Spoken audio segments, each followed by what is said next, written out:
Good day mga kamots, welcome back to our YouTube channel. Muli tayo nagbabalik dito sa CF Moto sa may Caloocan. Nung huling bumisita tayo dito mga kamots, feature natin sa ating YouTube channel yung bagong classic scooter nga po nila, yung CF Moto Aura 150. And this time around mga kamots, mag-feature ulit tayo ng bagong motor nila. At sa pagkakataon nga na ito mga kamots, ay isusunod naman natin yung pinakabagong CF Moto, Papio X01 Racer. So sisilipin natin mga kamos kung ano-ano mga specs at tinataglay nitong retro pocket bike na ito. At kung kayo ay naghahanap na medyo unique ang design, maliit at kayang-kayang dalhin kahit ng mga lady riders, marahil ito ang hinahanap ninyong motorsiklo mula po kay CF Moto. Kaya naman huwag din natin patagalin pa yan, simulan na natin.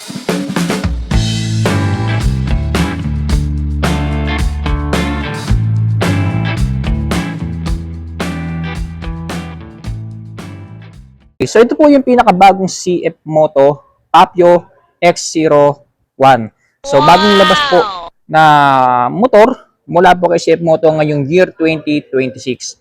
Actually, dinisplay din to sa nagdaang Makina Moto Expo 2026. Light brown po yung kulay niya, tapos may color accent po siya na orange dito. Ayan, napakaganda ng kulay kahit doon sa mags niya. Actually, hindi lang to yung nag-iisang Papio rito sa CF Moto. Marami pang variant ng Papio rito. So, pakita ko sa inyo. So, ito, Papio X01 din to. Kaya lang iba to dun sa bago, no? Ito kasi X01. Ito, X01 Racer. So, ito po mga kamots, another Papio. Ayan, ang ganda ng design. Tapos, yun, Papio din yun. Ayan. And then, ito, Papio na naka-naked handlebar. Ayan, meron din sila rito. Tapos, another Papio na naka-naked handlebar. Then, ayan. Papio X02 naman to mga kamots. And then X01, another Papio na color white. Ito, Papio rin to. X01 din. Cyan blue na may color accent of black. Ayan, ganda rin ang kulay nito. Ayan. Tapos yung telescopic port niya naka-gold. Ayan. Pero ito kasi yung iba-vlog natin. Yung orange brown. Ayan. Ang ganda rin ang kulay naman nito mga kamots, no? Medyo may pagka-vibrant din yung pagka-orange niya. Sa looks and appearance niya, by the way mga kamos, disclaimer lang, napakaliit talaga sa personal nitong bike na to mga kamos. No? Kaya siya tinawag na pocket bike. Ayan, so kaya kung naghahanap kayo ng medyo maliit na motor talaga, yung medyo unique talaga ang design, so marahil itong Papio X01 Racer ang hinahanap nyo mula kay CF Moto. So meron po siyang visor dito na smoke visor. Ayan. Tapos, tatago siya hanggang dito. Ayan. Pagdating sa mga ilaw niya, so dito sa headlight niya, naka-projector lamp na po mga kamots, no? 2 units, tapos meron siyang daytime running light.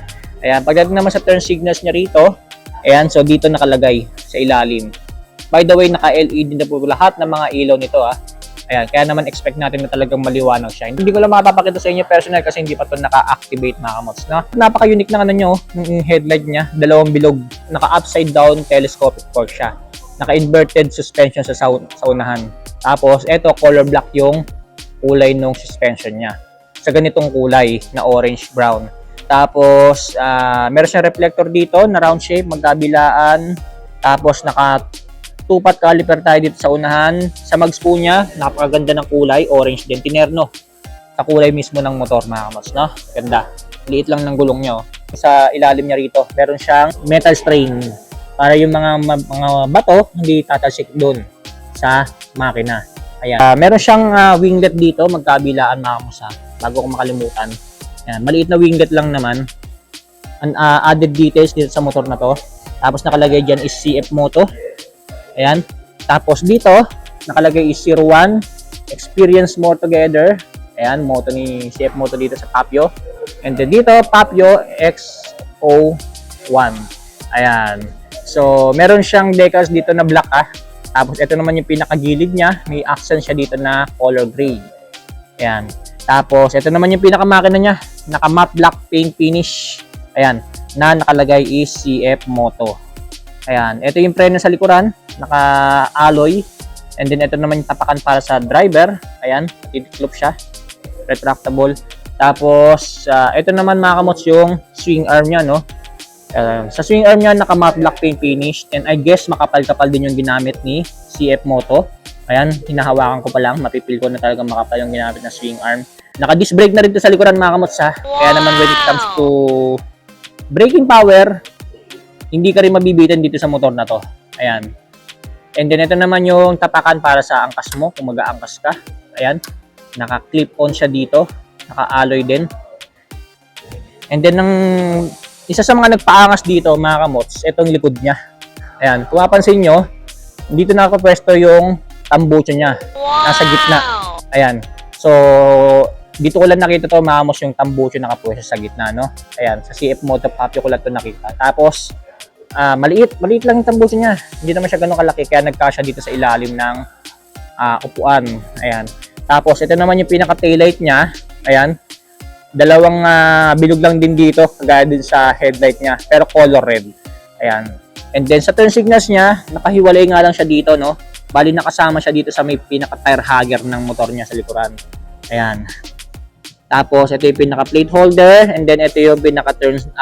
Meron siya reflector dito na color red. And then, may built-in plate light. Ayan. So, sa turn signals niya, iwasan nyo na lang na masagi para hindi nyo siya mabali. Then, ito naman po yung pinaka-chain and sprocket niya.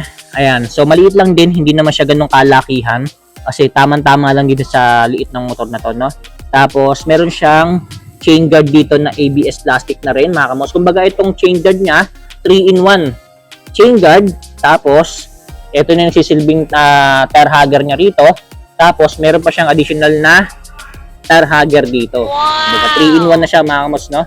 Ito naman yung gear shifting pedal niya. Naka-single shifter lang tayo dito. Wala siyang center stand, no? Side stand lang po yung meron dito. Alright, so proceed na kagad tayo sa sukat ng gulong nitong pinakabagong CF Moto X01 Racer.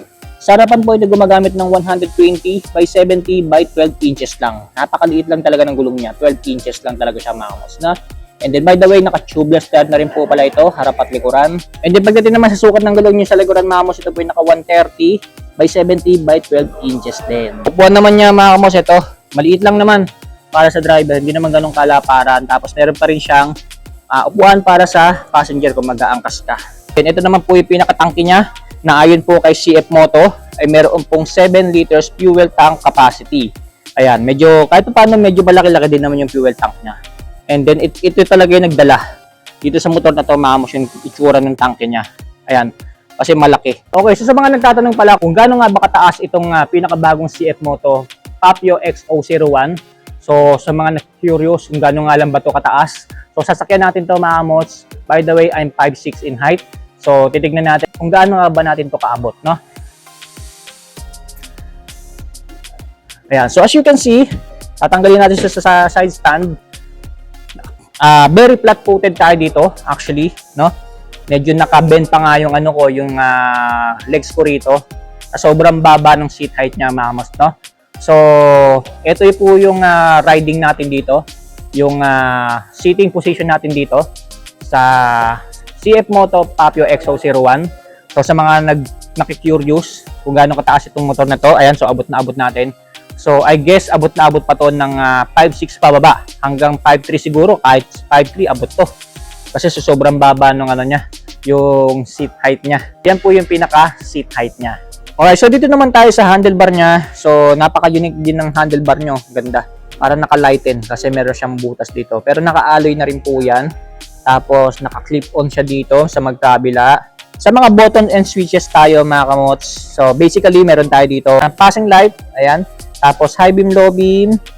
Busina. Turn signals left and right. Switch. Tapos, ito naman, 2-in-1 switch na to, mga kamos, no? Engine kill switch, tapos electric push starter na rin. Tapos meron din siyang built-in hazard. Sa hand grip naman niya, ito yung itsura ng hand grip niya. Sa mga levers naman niya, clutch and brake lever, naka matte lock paint finish. Ayan. So dito naman tayo sa sasuyan niya. Sa sasuyan niya, mga kamos, naka ordinary ignition key lang tayo dito, no? And then sa instrument panel po niya, naka dual instrument panel tayo dito na may maliit na digital dito. Ito naman yung sa analog. So, sayang nga lang hindi ko mapapakita sa inyo personally, mga kamots, yung itsura ng instrument panel niya. Pero to, pakita ko na lang sa inyo yung nakita ko sa internet para lang may idea kayo kung gano'ng ganda itong instrument panel niya kapag nakabukas na. And lastly, mga kamots, dito sa ilalim ng instrument panel niya, meron na rin po siyang built-in charging socket na naka-USB ready na rin po. Ayan. So, convenient na rin itong motor na to kasi meron na rin siyang pang-charge ng mga cellphone natin. Ayan. Alright, so yan po yung looks and appearance mga kamos itong pinakabagong CF Moto Papio X001 Racer.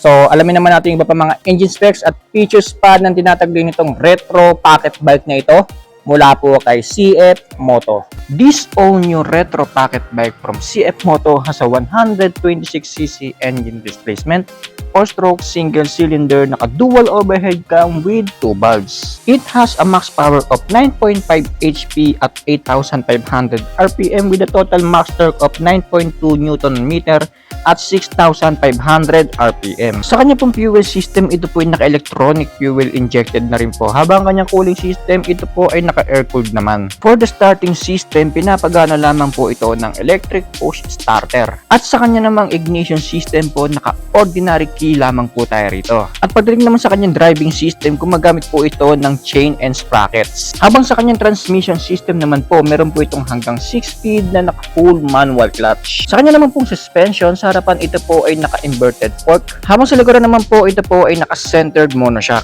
And when it comes to braking system nito ay parehas na pong equipped ng hydraulic disc ang preno nito harap at likuran. Na ayon po kay CF Moto ay equipped na rin daw po ng dual channel ABS at traction control system. Mga pangunahing safety braking features nga po na meron na rin dito sa retro pocket bike na ito mula kay CF Moto. At para naman po sa kanyang dimensions, meron po itong overall length na 1,750mm, overall width na 700mm at overall height na 975mm. At meron naman po itong napakababang seat height with a 760mm, habang ang kanyang ground clearance naman po ay 150mm.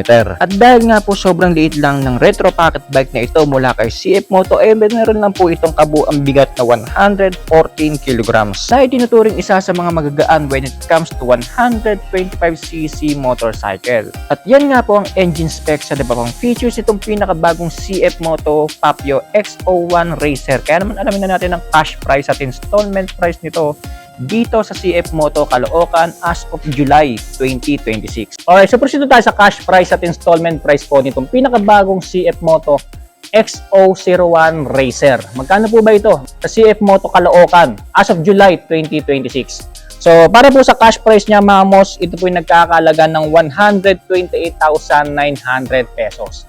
So, all in na po yan mga mos, kasama na dyan yung LTO registration at insurance. Pwede nyo rin po itong kunin as hulugan dito sa CF Moto Multistrada Caloocan. Via Cebuana financing po nila. Ayan, so ang pinaka-total down payment po natin dito is 38,670 pesos po. All in na po yan, kasama na rin dyan yung LTO registration at insurance. Para naman po sa monthly amortization mga mos, sa 12 months, 10,208 pesos. Sa 15 months, 8,538 pesos. 18 months, 7,424 pesos, 24 months or 2 taon, 6,032 pesos, 30 months, 5,196 pesos, and then 36 months po or 3 years, 4,639 pesos po ang ating monthly amortization dito sa pinakabagong CF Moto Papio X01 Racer. Sa mga naghahanap po at gustong bumili nitong retro pocket bike po na ito mula po kay CF Moto, so as of July 2026 meron po mga available na Papio Racer dito. Yung mga pinakita ko sa inyo kanina mga kamots, no? Yan. So bago ko tapusin itong vlog na to, gusto ko magpasalamat kay Sir Eman na nag-assist sa atin para i-vlog itong pinakabagong CF Moto Papio X01, and then sa general manager po nila na si Sir Dennis. Maraming salamat po. So abangan niyo pa yung mga susunod na motorcycle vlogs natin sa ating YouTube channel. Stay safe, ride safe always.